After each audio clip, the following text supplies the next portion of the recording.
क्यों अपनी ही पुत्री की ओर आकर्षित हुए ब्रह्मा। सरस्वती का अर्थ होता है बहाव। ये बहाव केवल पानी का नहीं बल्कि विद्या और कला का भी है।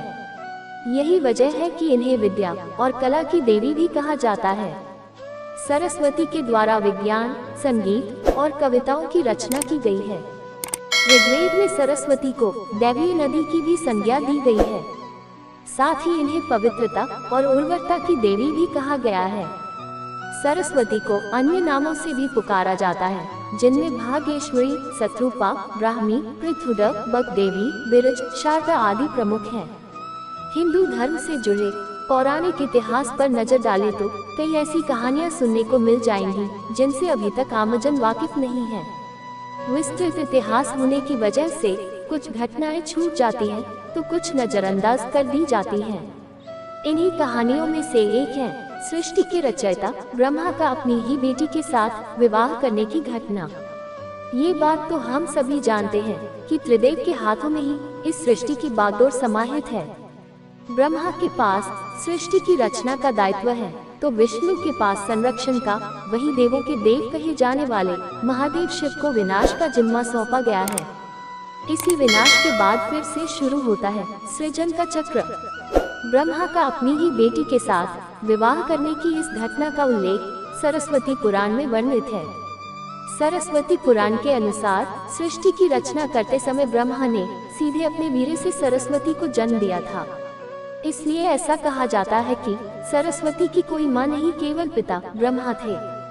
सरस्वती को विद्या की देवी कहा जाता है, लेकिन विद्या की ये देवी बेहद खूबसूरत और आकर्षक थी कि स्वयं ब्रह्मा भी सरस्वती के आकर्षण से खुद को बचाकर नहीं रख पाए और उन्हें अपनी अर्धांगिनी बनाने पर विचार करने लगे। सरस्वती ने अपने पिता की इस मनोभावना को भांपकर उनसे बचने के लिए चारों दिशाओं में छिपने का प्रयत्न किया, लेकिन उनका हर प्रयत्न बेकार साबित हुआ। इसलिए विवश होकर उन्हें अपने पिता के साथ विवाह करना पड़ा। ब्रह्मा और सरस्वती करीब 100 वर्षों तक एक जंगल में पति पत्नी की तरह रहे। इन दोनों का एक पुत्र भी हुआ जिसका नाम रखा गया था स्वयंभू मनु। इसके उलट मत्स्य पुराण के अनुसार ब्रह्मा के 5 सिर थे। कहा जाता है जब ब्रह्मा ने सृष्टि की रचना की तो वह इस समस्त ब्रह्मांड में अकेले थे। ऐसे में उन्होंने अपने मुख से सरस्वती को उत्पन्न किया। ब्रह्मा अपनी ही बनाई हुई रचना सरस्वती के प्रति आकर्षित होने लगे और लगातार उन पर अपनी दृष्टि डाले रखते थे। ब्रह्मा की दृष्टि से बचने के लिए सरस्वती चारों दिशाओं में छिपती रही, लेकिन वो उनसे नहीं बच पाई। इसलिए सरस्वती आकाश में जाकर छिप गईं, लेकिन अपने 5वें सिर से ब्रह्मा ने उन्हें आकाश में भी खोज निकाला और उनसे सृष्टि की रचना में सहयोग करने का निवेदन किया। सरस्वती से विवाह करने के पश्चात सर्वप्रथम मनु का जन्म हुआ। ब्रह्मा और सरस्वती की यह संतान मनु को पृथ्वी पर जन्म लेने वाला पहला मानव कहा जाता है। इसके अलावा मनु को वेदों, सनातन धर्म और संस्कृत समेत समस्त भाषाओं का जनक भी कहा जाता है। प्रजापति ब्रह्मा का अपनी ही पुत्री के प्रति आकर्षित होना और उसके साथ संभोग करना अन्य सभी देवताओं की नजरों में अपराध था। सभी ने मिलकर पापों का सर्वनाश करने वाले शिव से आग्रह किया कि ब्रह्मा ने अपनी पुत्री के लिए यौनाकांक्षाएं रखी, जो कि एक बड़ा पाप है। ब्रह्मा को उनके किए का फल मिलना ही चाहिए। क्रोध में आकर शिव ने उनके 5वें सिर को उनके धड़ से अलग कर दिया था। शिव पुराण के अनुसार ब्रह्मा के सर्वप्रथम 5 सिर थे, लेकिन जब अपने 5वें मुख से उन्होंने सरस्वती, जो कि उनकी पुत्री थी, को उनके साथ संभोग करने के लिए कहा तो क्रोधावश सरस्वती ने उनसे कहा कि तुम्हारा यह मुंह हमेशा अपवित्र बातें ही करता है, जिसकी वजह से आप भी विपरीत ही सोचते हैं।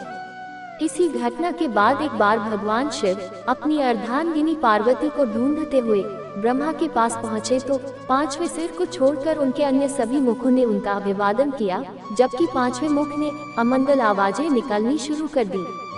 इसी कारणवश क्रोध में आकर शिव ने ब्रह्मा के 5वें सिर को उनके धड़ से अलग कर दिया। दोस्तों, आज का वीडियो बस यहीं तक। उम्मीद करते हैं कि आज की हमारी यह वीडियो आप सभी को पसंद आई होगी। यदि हाँ, तो नीचे कमेंट करके जरूर बताएं और ऐसे ही धार्मिक और आध्यात्मिक जानकारी के लिए हमारे YouTube चैनल MT ज्ञान गंगा YouTube चैनल को सब्सक्राइब जरूर करें। फिलहाल आज के लिए बस इतना ही, इजाजत दे। आपका बहुत बहुत शुक्रिया। धन्यवाद।